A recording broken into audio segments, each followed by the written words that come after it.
오늘 2단원 나갈 차례 맞으시죠? 지난 시간에 수특까지 풀었죠? 2단원에 윤리 연원을 좀 나갈 건데 이제 동양 윤리 파트 하나랑 서양 윤리 파트 하나랑 이렇게 해서 이론을 배운다 생각하시면 되는데, 우리가 생활과 윤리라는 주제는 사실 개별적인 문제들에 적용하는 다양한 생활 영역에 따른 실천을 강조한 윤리라고 했는데, 이런 아이들을 적용하려니까 이론이 있어야 될 수밖에 없어요. 그래서 이론 주요한 거 6가지를 배우는데 동양 6개, 동양 3개, 서양 3개 이렇게 균형 있게 배우지만 실제로 비중은 서양 비중이 굉장히 많아요. 그리고 기출이 과거에는 서양이 많았다가 최근 한 2년 정도 안에서 맞추기 시작했어요. 그래서 동양 하나, 서양 하나 이렇게 기출을 하고 있습니다. 그래서 2문제씩 꼭 출제가 되는 부분이기도 하고, 앞으로 뒤에 나오는 파트에서 여기 나온 사상가들이 기본이 되어서 이걸 적용해서 문제를 풀거든요. 그러니까 여기를 조금 잘할 수밖에 없고, 제가 가능한 최대로 설명을 하고 뒤에 가서는 그렇게 많이 설명 안 하려고 하는 거니까 여기 시간을 조금 우리가 많이 가질까 합니다. 아셨죠? 양해를 좀 부탁드리고요. 오늘은 동양윤리 파트를 먼저 들어가도록 하겠습니다.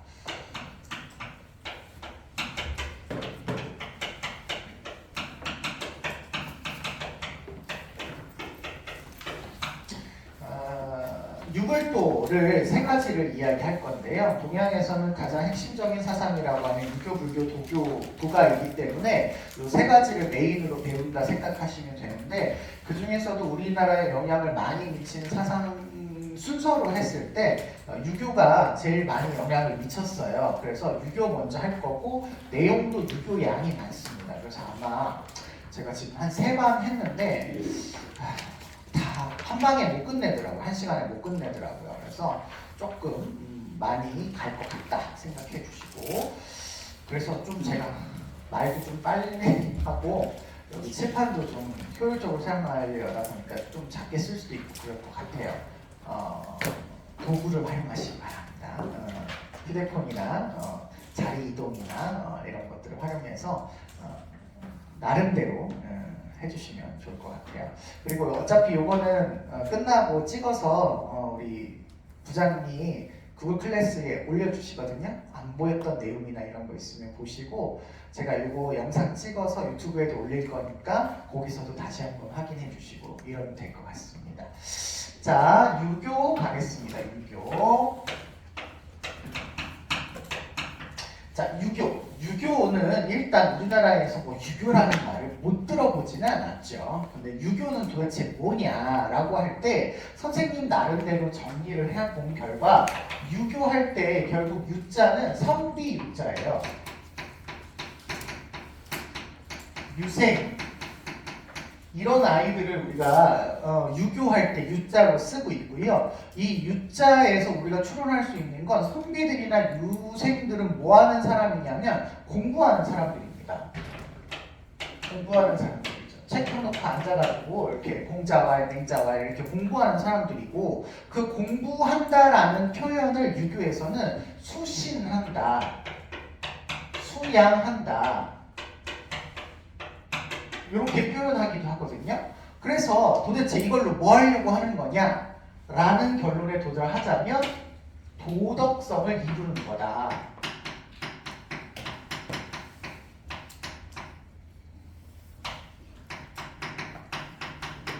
도덕성을 이루는 거다. 이렇게 얘기할 수 있겠어요. 그래서 유교는 열심히 공부해서 도덕적인 어떤 완성을 향해서 나아가는 아이들이다. 이렇게 생각을 하시면 좋을 것 같습니다.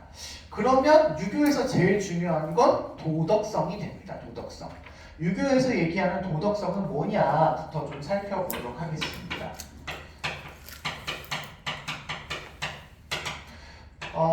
핵심적으로 얘기하면 인의예지. 인의예지가 도덕성이에요. 인의예지가 도덕성인데, 이 인의예지를 이야기한 우리 유교적 맥락에서 이야기한 사람은 공자, 맹자, 순자가 기초가 됩니다. 기초가 되는데, 기본적인 유교적인 관점은 공자와 맹자고요. 그리고 순자는 약간 유교에서 벗어나 있는 사람이에요. 그래서 유교다 그러면 공자 맹자의 얘기고 순자라면 순자는 따로 얘기하시면 돼요. 알겠죠? 그래서 우리가 유교적 맥락으로 선생님 여기다 다 필기를 할 때 이게 제가 특별히 순자다라고 얘기하지 않으면 공자 맹자인 겁니다. 아셨죠? 요렇게 이해해 주시고 본다면 인의 예지 네 가지 도덕성이 제일 중요해서 이 아이들이 뭔지를 알아볼 텐데 먼저 인에 대해서 알아보려고 하는데요. 공자나 맹자 선생님은 인이 모든 아이를 포함하고 있다고 봐요. 그리고 맹자 선생님이 인과 의가 나머지를 포함하고 있다고 보기 때문에 인이 굉장히 중요한 아이가 됩니다. 그래서 인에 대해서 아는 게 제일 중요한데 인이라고 하는 게 뭐냐? 일단 인은 인간이 가지고 있는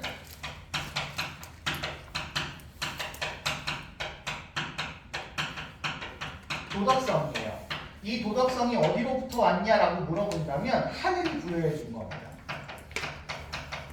하늘은 한문으로는 천이라고 하죠. 유교나 도가는 우리나라에서 생긴 거 아니죠. 불교도 우리나라에서 생긴 거 아니에요. 그렇기 때문에 외국에서 들어오는데 보통 중국을 통해서 들어오다 보니까 한문이 많이 써져 있을 수밖에 없어. 그래서 한문을 조금 많이 나오긴 하는데 한글로 제가 써드립니다만 근데 그거가 조금 익숙하지 않아요. 우리 막 안 했잖아. 익숙하지 않아서 처음에는 조금 잘 안 와닿고 저기 뭔 말이야 막 이럴 수 있습니다. 그러나 제가 말씀드렸다시피 윤리는 좀 적응하는 기간이 필요하고요. 이게 계속 반복되니까 하다 보면 익숙하게 그냥 받아들여질 수 있으니까 지금 당장 너무 막 디테일하게 들어가지 않는 거 여러분 이해해 주시면 감사하겠어요. 하늘이 부여했습니다.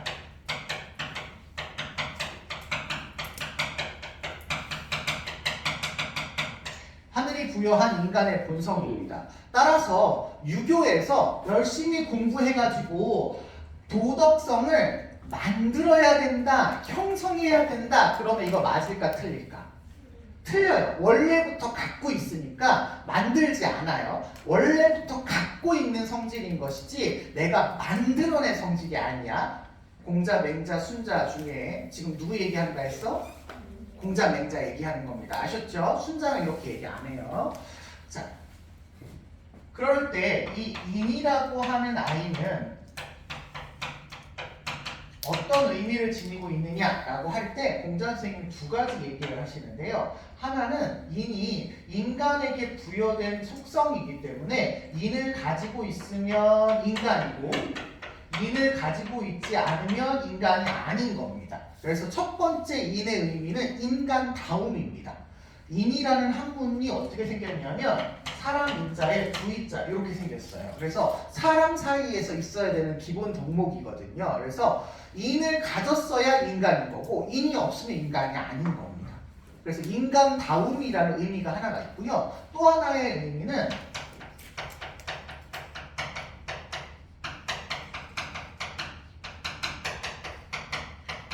사람에 대한 사랑이에요. 사랑. 우리 사실 모든 종교가 다 사랑을 얘기하잖아요. 그런 거라고 보시면 됩니다. 사랑인데 사랑의 의미가 뭐냐가 좀 달라지겠지만 사랑이 불교도 자비, 사랑이죠.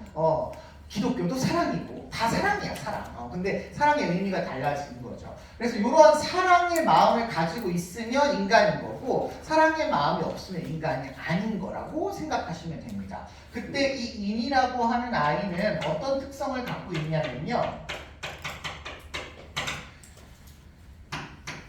존비, 친소, 시비, 선악, 미추와 같이 이 상반된 개념들 존비는 존엄하다, 비천하다의 말이에요. 우리 정치역학 배우신 분들은 상속 문제 나오실 때 존속과 비속을 배우셨죠. 그쵸? 예. 존속은 부모님, 비속은 자녀, 높다, 낮다 라는 의미입니다. 친소는 가까울 친, 멀 손자예요. 그러니까 가까운 사람과 먼 사람, 소원하다 할 때 소자거든요. 그리고 시비는 옳고 그름, 그리고 선악은 선박, 알죠? 네, 그리고 미추는 아름다움과 추함. 이거를 구별하는 것이 인이다라고 보고 있어요. 구별을 해야 된다. 사람을 사랑하는데 그 사람에 대한 사랑이 존엄한 사람인지 비천한 사람인지 가까운 사람인지 먼 사람인지 구분하지 않고 사랑하게 되면 사회가 극심하게 혼란하게 된다. 아니야. 부모님을 사랑하는 것과 생판 남인 사람을 사랑하는 게 어떻게 같을 수 있겠으며 가장 사랑하는 뭐 남자친구나 여자친구나 아내나 남편을 사랑하는 것과 도둑놈이나 살인자를 사랑하는 게 어떻게 같을 수 있겠느냐. 도둑놈이나 살인자들은 마땅히 처벌을 받아서 그 아이들의 도덕성을 발현하게 만들어주는 게 사랑인 거고 내 사랑하는 가족들에 대한 사랑은 또 다른 가족에 대한 사랑인 거잖아요. 그러니까 이게 구분이 철저하게 되어야지만 바람직한 이인을 실현하는 거다. 이렇게 보고 있어서 이인을 회복할 것을 굉장히 중요하게 강조하고 있습니다. 공자, 맹자, 순자가 살았던 중국의 시대는 춘추 전국 시대라고 해서 굉장히 사회가 극심하게 혼란했던 시대였고 그 극심한 혼란의 근본이 이러이러한 마음이 제대로 발휘되지 않았기 때문이라고 보았습니다. 괜찮아요? 이러한 마음이 겉으로 드러난 것을 공자는 예라고 보았어요. 한문을 모르셔도 괜찮습니다. 얘는요, 인의 내면적인 인이 사회 규범으로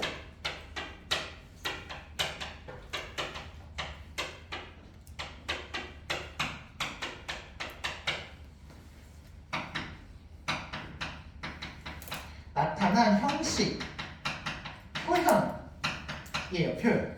사회 규범으로 나타나는 겁니다. 내가 부모님을 너무너무 사랑해. 그러면서 사랑하는 마음이 있는데 막 부모님한테 쌍 욕하고 막 때리고 이럴 수 없잖아요. 사랑하는 마음이 있으면 그의 적절한 표현이 나타나야 된다는 거야. 그의 적절한 표현이 나타나야 된다. 그 적절한 표현을 예라고 규정을 했다라는 거죠. 예라고. 그러니까 인이라는 마음이 있으면 겉으로 드러나는 예가 반드시 따라와야 돼. 따라와야 돼. 그래서 인 안에 사실은 얘가 포함되어 있는 거다. 이렇게 생각하시면 되겠습니다. 근데 지금 이 사람은 중국에서 주장한 사상가이기 때문에 예라고 하는 형식이 가장 잘 세팅되어졌었던 나라가 중국의 주나라라고 해요. 그러니까 춘추 전국 시대 이전에 있었던 아주 좋았던 어떤 나라의 이상이라고 보고 우리는 역사 시간이 아닌데 이걸 배울 필요는 없고 이 나라의 예를 회복할 것을 굉장히 중요하게 얘기하시고 얘가 이만큼 중요하다 보니까 얘가 아니면 보지도 말고 듣지도 말고 말하지도 말고 행하지도 말라고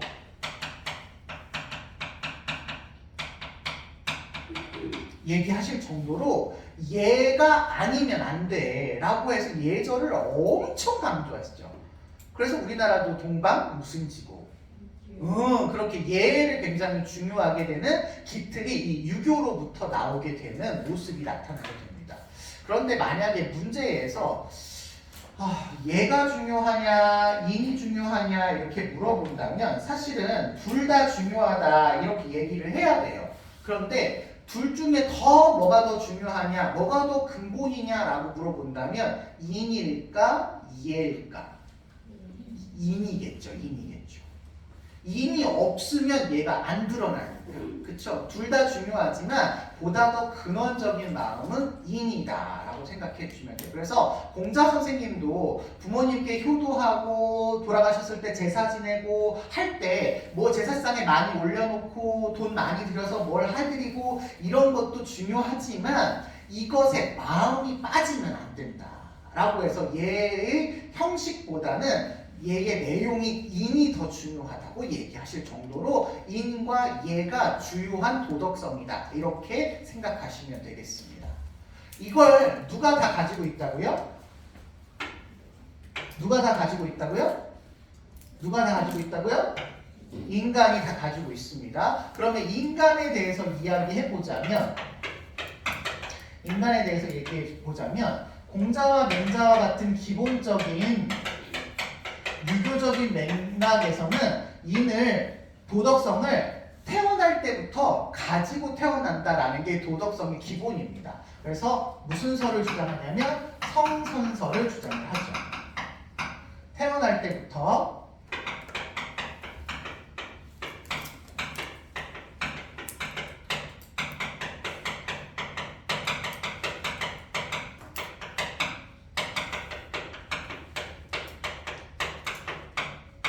착한 본성을 가지고 태어난다. 누가 부여해준? 하늘이 부여해준 착한 본성을 가지고 태어난다. 고 이야기하시게 되죠. 왜 그러냐라고 이야기할 때 맹자 선생님의 표현으로는 인간이 인을 가지고 태어나는데 그 인에 의해서 차마 어쩔 수 없는 마음이 생긴대요.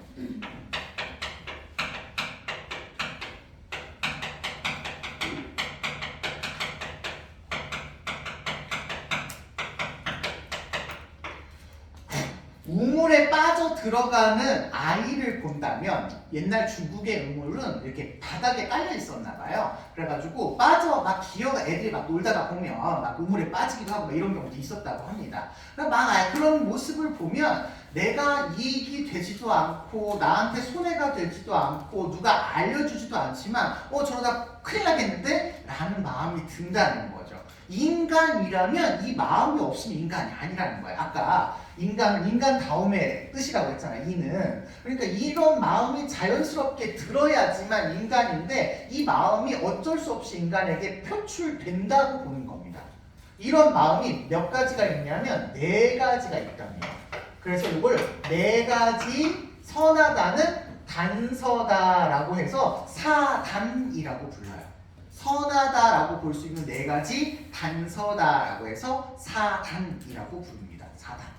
그럼 사단에는 뭐가 있느냐? 사단에는 측은지심, 수오지심, 사양지심, 시비지심이 있습니다. 지심은 모두 들어가니까 제가 한 번만 쓸게요. 측은지심, 이거 뭐 예전에는 잘 안 나왔는데 요즘 가끔 나오더라고요. 수호지심, 사양지심, 시빈지심 요 4가지 마음이래요. 측은하게 여기는 마음, 불쌍히 여기는 마음이에요. 뭔가 길거리에 노숙자 할아버지가 막 거의 죽어가는 모습으로 이렇게 계시면 마음이 기뻐요, 안 좋아요? 이래야 사람이라는 거예요. 예. 그냥 뭐 아무런 감정도 없고 뭐 이러면 이게 사람이 아니라는 거죠. 그런 마음이 누가 알려주지 않아도 다 든다는 거예요. 뭐 계모가 어떤 친아들 아닌 걸 뭐라고 하지? 아무튼 그 아이를 학대해서 막 죽게 만들었대요. 제가 이틀 전인가 3일 전 뉴스에 봤는데 막 애를 먹이지도 않아가지고 초등학교 4학년인가 몇 학년인데 6살 때 입었던 잠옷을 입을 정도로 애가 뺏싹 말라가지고 20kg인가 30kg인가 밖에 안 나가고 막 이래가지고 뭐 결국에는 뭐 연필로 찔렀대나 뭐 막 이래가지고서는 학대해서 결국 죽게 만들었대. 이런 뉴스 보면 화나요 안 나요? 우리가 알고 있잖아요. 그래서 어린 아이들도 다 그런 것들을 누가 알려주지 않아도 알고 있는 것처럼 악한 것을 보면 미워하다 어짭니다. 미워하는 게 생기는 마음이 들고요. 사양하겠어 이런 사양입니다. 겸손하게 양보하는 마음, 옳고 그른 마음, 그름을 가리는 마음이 들게 되는데 이 아이는 인이라는 덕과 의라는 덕과 예라는 덕과 지라고 하는 덕에 단서가 되는 마음이기 때문에 이런 마음이 누가 알려주지 않아도 든다라고 하는 거 태어날 때부터 선한 거 아니냐라는 근거가 된다라고 보는 거죠. 된다라는 거죠. 그렇다라고 본다면 인간은 누구나 이 선한 마음을 가지고 태어나요? 일부만 가지고 태어나요? 누구나 가지고 태어나요. 누구나를 중요하게 쓸까요?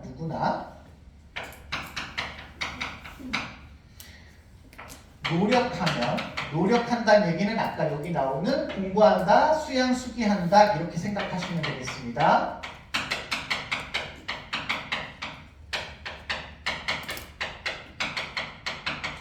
누구나 노력하면 도덕적인 인간이 될 수 있다, 없다? 있다라고 보는 겁니다.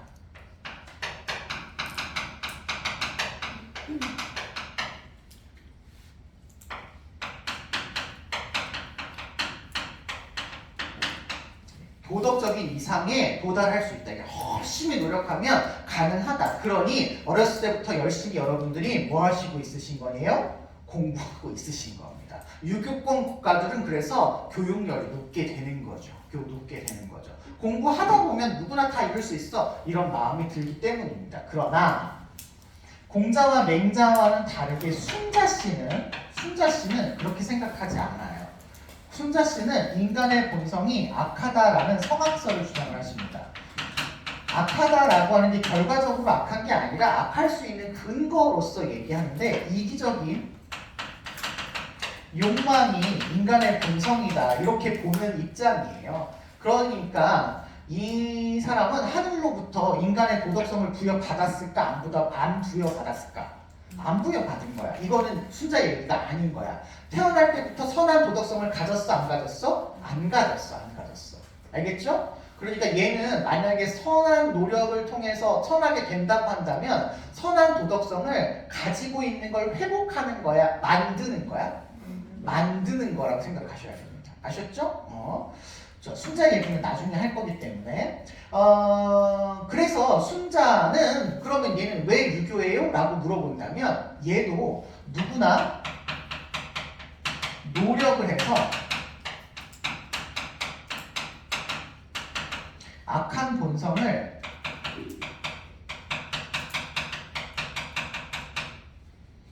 교화하고 변화시킨다는 얘기죠. 교화하고 그 교화의 과정을 통해서 도덕성을 이룰 수 있다라고 보기 때문에 얘도 유교입니다. 알겠죠? 똑같이 도덕성을 강조해요. 본성의 차이만 있는 것 뿐입니다. 괜찮아요? 그래서 인간을 이렇게 바라보고 있으니 그러면 이제 우리가 두 번째로 생각해 봐야 되는 건 어떻게 하면 이런 인간이 될 수 있느냐에 따른 수기수양의 방법이 되겠습니다. 수양.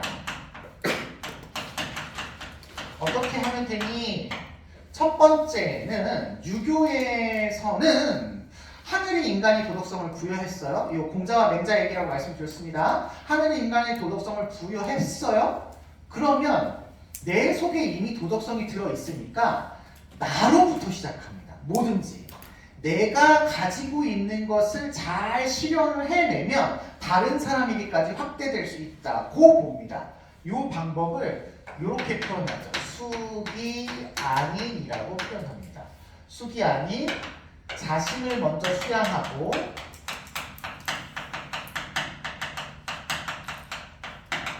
그 후에 아이고 여기가 이상하네. 백성을 타인을이라고 할게요. 타인을 편안히 할 수 있다.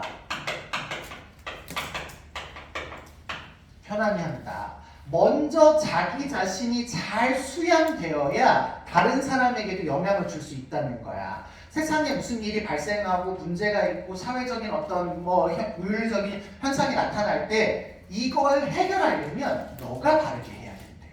너가 원래 가지고 있는 도덕성을 회복해야 되고 너가 예의 있게 해야 되고 너가 하면 그걸 확장시켜서 사회에도 적용할 수 있기 때문에 일단은 너 먼저 열심히 해라. 이렇게 얘기를 하죠. 너 먼저 열심히 해라. 그렇기 때문에 유교는 맨 처음에 나로부터 시작해서 가장 가까운 사람, 부모님에게 사랑을 실천하고 그 다음에 가까운 사람, 형제 자매에게 사랑을 실천하고 국가와 사회에 사랑을 실천하고 타인에게 사랑을 실천하는 이런 덕목들을 강조하십니다.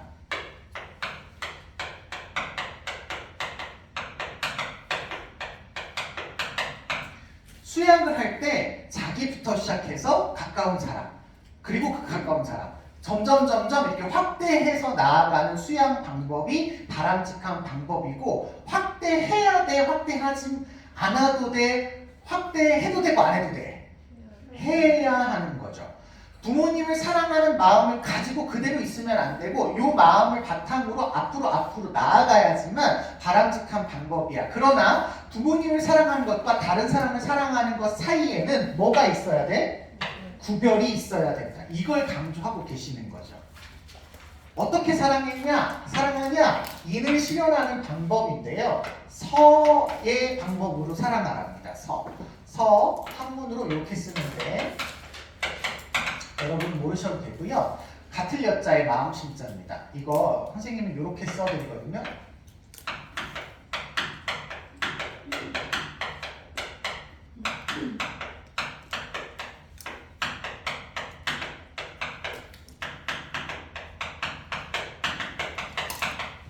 타인이나 다른 존재를 생각할 때 일단 나부터 시작하라고 했잖아. 내가 어떤 생각을 갖고 있는지를 생각해서 타인에게 보제라는 거야. 너가 출세하고 싶어? 그럼 쟤도 출세하고 싶을 거야. 그러니 다른 사람을 대할 때 너의 마음을 기준으로 다른 사람을 미루어서 생각해 봐라는 방법이 인의 방법이라는 거예요. 그러니 부모님을 내가 공경하는 마음을 가졌으면 다른 부모님들도 우리 부모님처럼 똑같이 대접을 해줘야 되는 거 아니겠어요? 물론 여기서 똑같다는 말은 똑같다는 얘기 아니라 그 사람에 맞게라는 뜻입니다. 그 사람에 맞게 대접을 받고 싶어 하겠죠. 그러면 그 사람도 존중해주고 그런 사람들이 점점 이렇게 국가로까지 확대해 나가는 것이 바람직하지 않나? 라고 생각을 하는 거죠. 이걸 어려운 표현으로는 축의급인이라고도 하는데 미안합니다. 급인이라고 하는데 우리는 이렇게까지 기억해둘 필요는 없고 쉬운 말로 역지사지라고 기억하시면 되겠어요. 역지사지는 아시죠? 내 마음과 네 마음 교환해서 생각해보는 역지사지의 마음이 인을 실천하는 방법이야. 굉장히 현실적이죠. 현실적인 이러한 방법을 통해서 인을 실천해라 라고 강조하고 계신다라고 보시면 되겠습니다. 또 하나의 방법은요. 아까 예가 중요하다고 했잖아요. 그래서 예를 회복하는 방법으로 극기복례를 주장하십니다.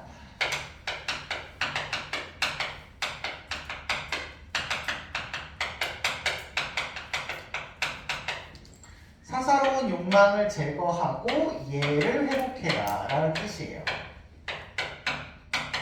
우리가 도덕성을 발휘하지 못하는 건 우리에게 도덕성이 없어서가 아니고 공자맹자 얘기하는 겁니다. 도덕성이 없어서가 아니고 이 도덕성이 발휘되는 걸 방해하는 누가 있기 때문이래요. 예가 있기 때문이래요. 그래서 예를 제거해 주시고 원래 좋은 도덕성을 회복하는 것이 바람직한 수양의 방법이야. 그런데 굳이 선생님이 그냥 욕망이라고 안 하고 여기 이 말을 썼죠. 이걸 꼭 빠뜨리시면 안 됩니다. 사사로운 욕망을 제거하셔야 돼요. 아니 욕망 중에는 먹고 싶은 욕망, 자고 싶은 욕망 이런 것도 있잖아요. 그럼 욕망을 제거하라면 자지마? 먹지마? 이거는 아니잖아. 그쵸? 인간에게 필요한 기본적인 욕망을 없애라는 얘기가 아니라 너무 잘못된 욕망, 사사로운 욕망, 지나친 욕망 이걸 없애라는 얘기가 되겠습니다. 아셨죠? 이것도 예전에 선지로 한번 나온 적이 있어요. 모든 욕망의 제거냐? 아닙니다. 아닙니다. 사사로운 욕망을 제거한다. 요거하고 같은 표현으로 쓰는 것이 거경. 요거 성찰할 때 나오는 거거든요. 거경. 거자가 제거하다 거자, 경자가 공경하다 경자예요. 그래서 똑같은 말인데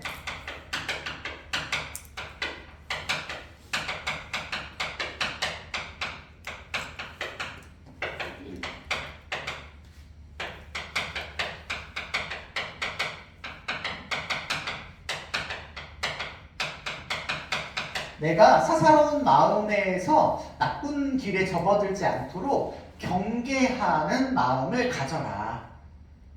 이런 얘기가 거경이라고 하고요. 이거 또 똑같은 표현이 하나가 더 나오는데 존천리 거인력. 이건 사실 공자맹자가 거경이나 존천리를 얘기했다라고 볼 수 있는 건 아니고 후대에 이런 말이 나온 건데요. 천리는 하늘의 이치야. 하늘의 뜻이라고 보면 돼요. 하늘의 뜻은 어떻게 해야 돼? 잘 지켜나가야 되죠. 하늘이 우리에게 부여한 인간의 본성이 뜻이니까. 그쵸? 요거는 잘 보존한다.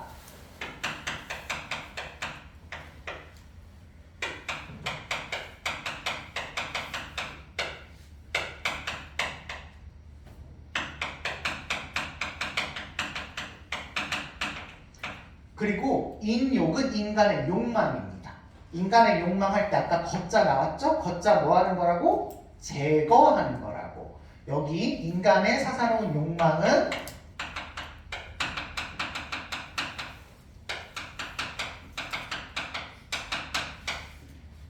제거하는 거다. 그래야지만 바람직한 어떤 도덕적인 인간이 될 수 있어 라고 얘기하시죠. 맥락은 다 똑같아요. 맥락은 다 똑같습니다. 표현이 다른 거고 이런 것들만 알아두시면 될 것 같고요. 그래서 우리는 항상 자신을 돌보는 성찰의 태도가 필요하다라고 일단원에서 얘기하는 거예요.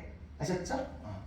자, 그러면 우리 보셔야 될 게 도대체 이 하늘이라는 존재는 어떤 존재냐. 하늘이라고 하는 아이, 자연이나 하늘이라고 하는 아이를 유교에서는 어떻게 생각하냐를 한번 살펴보고 넘어가려고 합니다.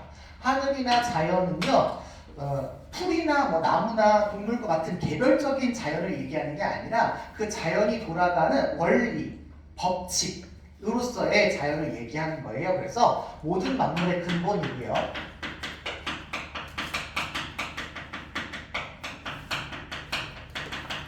우리도 자연 법칙에서 벗어나서 살 수 없잖아요. 만물의 근원이고요. 인간에게 도덕성을 부여해 줍니다.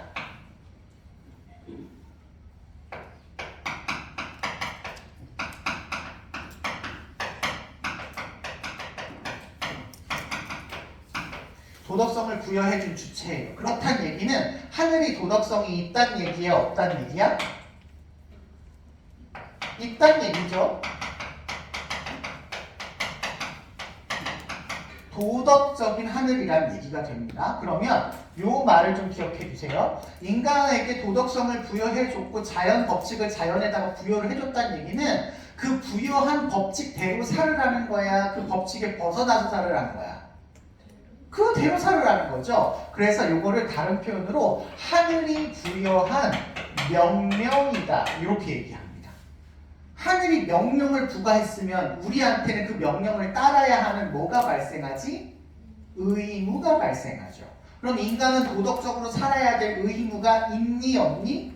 있다고 보시면 되겠습니다. 아셨죠? 천명으로서 이렇게 작용을 하고요. 도덕적인 하늘이라고 하는 건 인간이 도덕적인 삶을 살지 않다 그러면 하늘이 우리의 삶에 개입해서 야, 너 왜 도덕적으로 살지 않아? 라고 개입을 한다라고 생각하시면 됩니다. 그래서 예전 왕들은 비가 안 와. 혹은 뭐 질병이 돌아. 이거 다 하늘의 뜻이라고 본 거야. 왜 하늘의 뜻이라고 봤냐면 내가 제대로 나의 할 일을 잘 못하니까 하늘이 나한테 벌을 주어서 나로 하여금 도덕적인 뜻에 맞춰서 살으라고 이렇게 나한테 벌을 주는 거니까 얼른 뭐라고 하죠? 석고대제 같은 거, 하늘한테 기우제 같은 거 지내고 막 이래가지고 자신의 도덕성을 바로 잡는 거죠. 뭐 임금 반찬에 술을 줄인다든지 뭐 이런 생활을 해서 하늘의 뜻에 맞춰서 살기 위한 노력을 하시게 되는 게 바로 이런 개념 때문에 그렇습니다. 하늘이라고 하는 개념이 가치가 개입되어서 우리 인간사에서 이건 잘 됐고 이건 잘못됐어 라는 도덕적인 판단을 하는 하늘이기 때문에 그렇습니다. 알겠죠? 그러면 우리는 어떻게 살아야 되냐면 하늘의 뜻에 벗어나서 살아야 돼. 하늘의 뜻에 맞게 살아가야 돼. 맞게 살아가야 돼. 이걸 우리가 하늘과 인간이 하나가 되어야 한다라고 표현을 해요. 천인합일.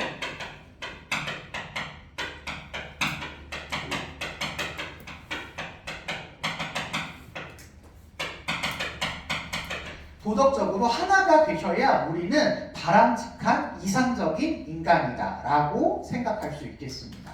이런 경지가 되려고 하다 보니까 이제 후대의 사람들은 하늘에 대해서 굉장히 연구를 많이 하시게 돼요. 자, 거기까지는 우리가 안 나갈 거고요. 그때 우리가 이런 하늘과 일치된 삶을 살아가는 존재를 가리켜서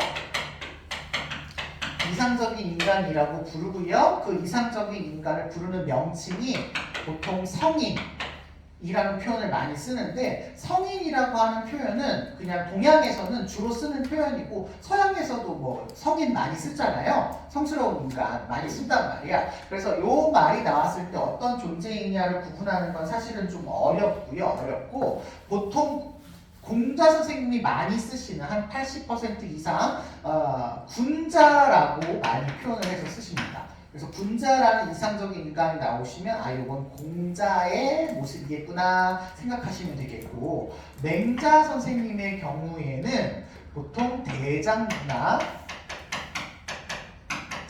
대인이라는 표현을 많이 씁니다. 대장부나 대인. 그래서 대장부나 대인이 나오시면 요거는 한 99%예요. 99% 맹자구나 이렇게 생각하시면 되시겠습니다. 이런 사람들은 이제 하늘의 뜻에 맞게 살아가는 사람들인데요. 하늘의 뜻에 맞게 살아간다라고 할 때 삶이라는 게 굉장히 중요하게 됩니다. 도덕적으로 살아가는 거다. 그래서 요 도덕적으로 살아가는 게 인간의 뜻이기 때문에 함부로 자기를 죽이는 행위를 하면 될까요? 안 될까요?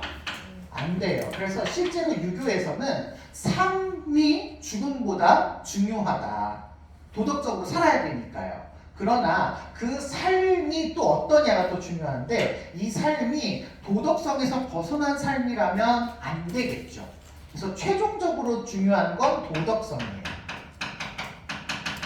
그러다 보니까 이 도덕성을 위해서 오히려 죽음을 선택하는 경우도 발생하게 됩니다.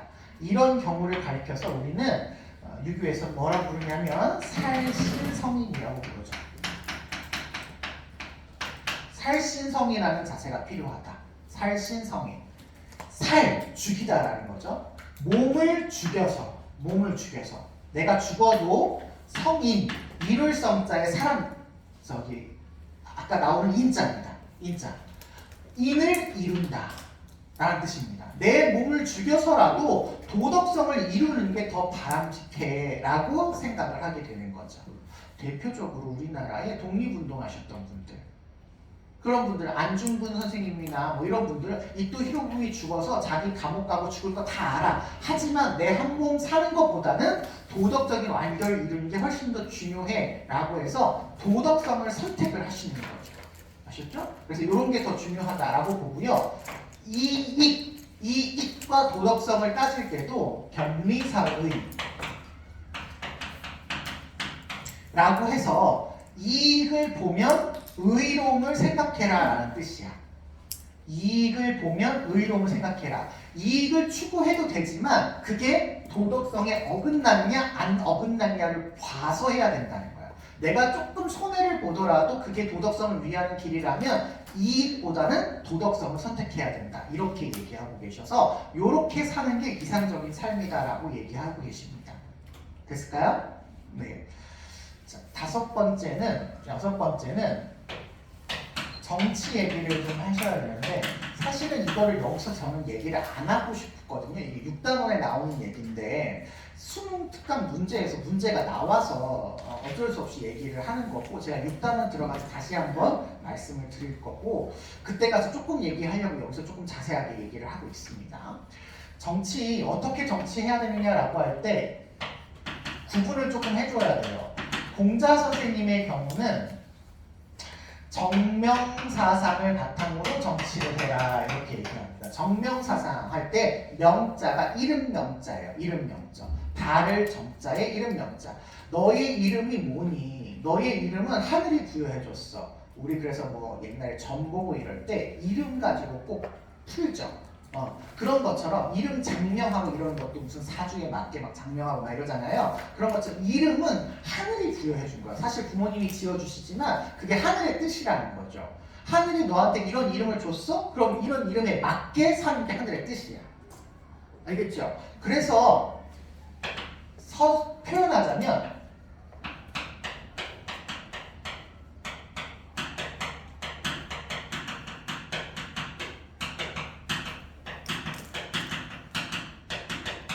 정치할 때 그 아이가 어떠한 위치에 있느냐라고 할 때 그 위치를 잘 수행해야지만 바람직한 정치 형태가 된대요. 예를 들어서 공자 선생님의 표현으로는 임금님이 있어. 임금님이라고 하는 이름을 하늘이 명령으로 부여를 해줬어. 임금님의 자리에. 그러면 임금님으로서의 역할을 잘 해야 되지 않겠느냐.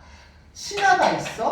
그러면 신하의 역할을 잘 해야 이게 바른 정치 아니냐. 만약에 임금님이 있는데 임금님다운 행위를 못해. 그리고 신하다운 행위를 해. 그거는 하늘의 뜻이 아니라는 거야. 아니라는 거야. 그러니까 너가 어떤 사회적인 이름을 갖고 있느냐, 그 이름에 맞는 행위를 할 수 있도록 만들어주는 것이 정치의 기본이다. 고 이야기합니다. 군군, 신신, 부부, 아버지는 부모님은 부모님답고 자녀는 자녀다운 이런 행위를 하는 것이 정치의 기본이다.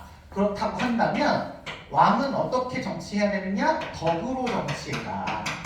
덕으로 정치해라. 도덕 줄임말이 덕인 거죠. 그쵸? 그래서 도덕성으로 백성을 다스려라.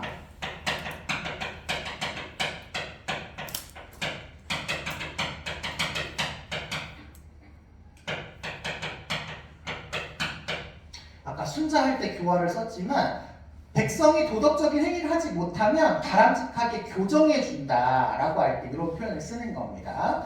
그래서 이렇게 해라라고 하면 이제 중요한 게, 그러면 시험 문제에서 나라를 다스릴 때 도덕성으로만 다스려? 그러면 법이나 형벌이나 상을 준다든지 제도를 마련한다든지 그럼 이런 거는 하지 말아야 되냐요? 라고 물어본다면 요거는 하지 말아야 돼? 있어야 돼?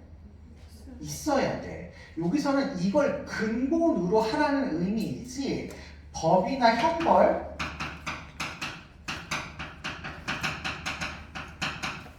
형벌과 제도를 부정하는 것은 아니고, 이걸 형벌과 제도를 근본으로 통치하라는 얘기가 아니라는 뜻인 겁니다.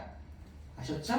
부정한다는 얘기가 아니에요. 필요하다라고 봅니다. 필요하다라고 보고 충분하지 않다라는 말을 하는 거예요. 알겠죠? 기본 바탕은 덕으로 통치해라 이런 얘기인 겁니다. 아셨죠? 법을 무시하거나 형벌이 없어도 된다는 얘기는 아니에요. 바람직한 형벌은 도덕성을 기반으로 한 형벌이어야 된다. 그 말을 하는 겁니다. 아셨죠? 그 다음에 맹자 선생님을 볼 텐데 맹자가 좀 더 복잡합니다. 맹자 선생님은 공자 선생님의 정명사상과 덕치사상을 계승해요. 말만 다르게 합니다. 뭐라고 하냐면 왕도정치라고 표현을 합니다. 왕도는 결국 도덕의 도자니까 왕이 도덕적으로 정치해라.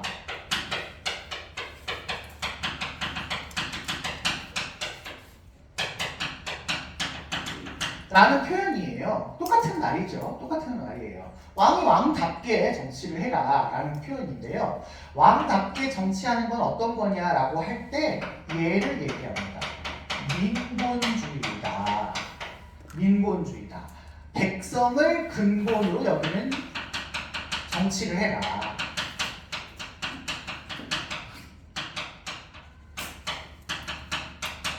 백성을 귀하게 여겨라. 왕은 뭐 하는 사람이야? 백성을 잘 다스리는 사람이죠. 그러면 백성이 없으면 왕이 필요해, 안 필요해? 안 필요해. 나라가 없으면 왕이 필요해, 안 필요해? 안 필요해. 하늘이 왕이라고 하는 명령을 내렸다라는 건 백성을 잘 다스리라고 왕이라는 명령을 내린 거야. 그러니 백성을 잘 다스리는 왕이 되려면 백성을 귀하게 여기지 않으면 안 된다는 거야. 그게 하늘의 뜻인 거죠. 그게. 그래서 맹자 선생님의 표현으로는 백성이 제일 귀하고 그 다음이 나라고 군주는 가장 가벼운 존재다라고 얘기할 정도로 백성을 가장 귀하게 여기라고 이야기해요. 세종대왕님이 왜 훈민정음을 만드셨어요? 일반 백성이 그를 잘 깨우치라고 이렇게 만든 거잖아요. 백성을 사랑하는 마음을 기반으로 통치를 해야 그게 하늘의 뜻에 맞는 거다라고 맹자 선생님이 얘기하고 있으십니다. 주의해야 될 점은 현대에 등장하는 민주주의 개념과는 다르다. 민주주의와 민본주의의 공통점은 둘 다 국민과 백성을 귀하게 여긴다라는 점은 공통점이죠. 그들을 위한 정치를 해야 된다라는 건 공통점이지만 민주주의에서의 주권은 누구한테 있어요? 국민에게 있죠. 근데 민본주의는 백성을 사랑할 뿐 나라의 주인은 누구예요? 왕인 겁니다. 왕. 그러니까 이거는 똑같은 표현이 아니다라고 알아두세요. 그 민본주의를 제일 잘 실현하기 위한 방법을 이야기하는데요. 맹자 선생님은 백성이라고 하는 존재가 도덕적으로 이끌어서 잘 통치를 하기 위해서는 얘네들을 보니까 경제적인 안정이 없으면 얘네들이 도덕적인 생활을 하지 않더라라는 거예요. 하지가 않더라라는 거야. 결국 정치를 잘한다는 건 백성을 도덕적으로 만드는 건데 도덕적으로 만들려고 하다 보면 왕은 먼저 뭘 해줘야 되겠어요? 백성의 경제적 안정을 마련해야겠죠. 군주는 먼저 경제적인 안정을 보장해야 합니다. 이게 잘 돼야 민본주의를 실현하는 거니까 이걸 해야 되는 거야? 왕이 해도 되고 안 해도 되는 거야? 해야 하는 거예요. 의무입니다. 왕의 의무예요. 그럴 때 이 경제적인 안정을 두 글자로 줄여서 항산이라고 부르기도 하고요. 도덕성을 유지하는 것을 항신이라고 표현을 해서 백성은 항산이 없으면 항심을 유지할 수 없어서 군주는 먼저 항산을 마련해줘야 된다. 이렇게 얘기하시고 있으십니다. 임금님은 안 그래요. 군주는 안 그래요. 군주는 경제적인 안정이 없어도 도덕성인 생활을 할 수 있습니다. 유지가 가능해요. 그러니까 임금님이라는 특별한 존재를 하늘이 보낸 거야. 너는 이거 안 해도 이거 할 수 있는 존재니까 백성이나 잘 다스려. 이렇게 얘기한 거야. 너만 배불리게 먹고 너만 호의호식하는 게 아니라 백성을 잘 보살피는 일을 해. 라고 왕을 보낸 거예요. 그런데 만약에 왕이 백성을 잘 보살피는 일을 하지 않아. 그러면 왕으로서의 의무를 다하지 않은 거죠. 왕으로서의 의무를 다하지 않았다라고 하는 건 하늘의 뜻에 맞는 거야? 안 맞는 거야? 안 맞는 거야. 하늘의 뜻에 맞지 않은 사람을 하늘이 왕으로 세웠겠어요? 안 세웠겠어요? 안 세웠을 거란 말이죠. 근데 이 사람이 왕자리에 있다면 하늘의 뜻에 맞는 왕이 아닌 거야. 그럼 그 왕은 어떻게 해야 돼? 몰아내야 되겠죠. 몰아내야 됩니다. 이걸 우리는 혁명이라고 부르죠. 옛날의 혁명은 왕의 성을 바꾼다라고 해서 역성혁명이라고 합니다. 역성혁명이 가능하다라고 맹자 선생님은 얘기를 하고 계셔요. 그게 하늘의 뜻인 거죠. 왕으로 하늘이 보내지 않은 사람이 왕자리에 앉아 있으니까 그 사람은 하늘이 보낸 왕이 아닌 거야. 하늘의 뜻이 아닌 거야. 그러면 나라는 계속 그 기근과 가뭄과 여러 가지 어려움이 발생할 수 있기 때문에 이 왕을 빨리 몰아내고 하늘이 부여해준 왕으로 바꿔치기를 해줘야 된다라고 얘기하고 있습니다. 한 가지를 더 해야 돼요. 이상적인 사회를 하나를 더 보셔야 되는데 시간이 없어서 일단 오늘 여기까지만 하도록 하겠습니다. 고생하셨어요.